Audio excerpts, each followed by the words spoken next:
starts now. A tragedy in Nampa as a Nampa man makes a fatal mistake, apparently mistaking his own brother for an intruder, killing him. And tonight, we take the extra steps to find out how to keep a tragedy like this from happening again. And that's tonight's big story. It is something no one wants to imagine, mistaking a loved one for an intruder and then in the heat of the moment, shooting that person dead. Police tell us that's exactly what happened in Nampa Saturday morning.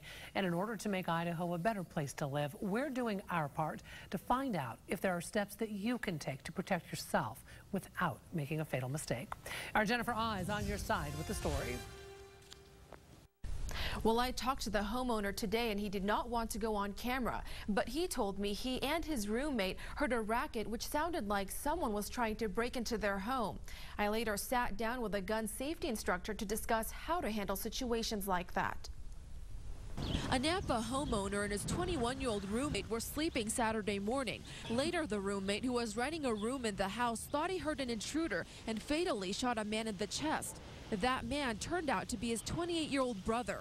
Neighbors say they were stunned. Woke up early and there was a bunch of cops driving up and down the road, and drove down there and they had the whole road blocked off.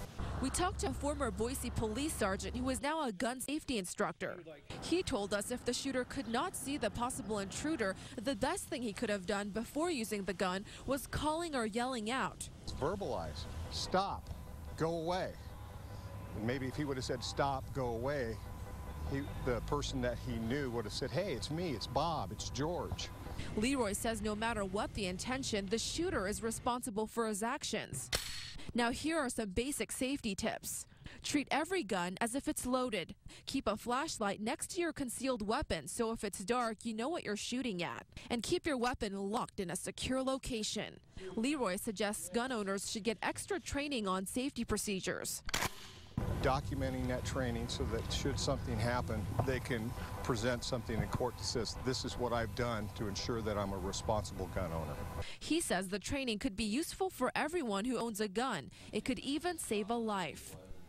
As for the investigation of the recent shooting, no names have been released, and so far police have not charged the shooter. Now, if you would like to take a concealed weapons safety class, you can check out our website, IdahoOnYourSide.com, for a direct link with more information. In the studio, I'm Jennifer Ah, Fox 9 on your side.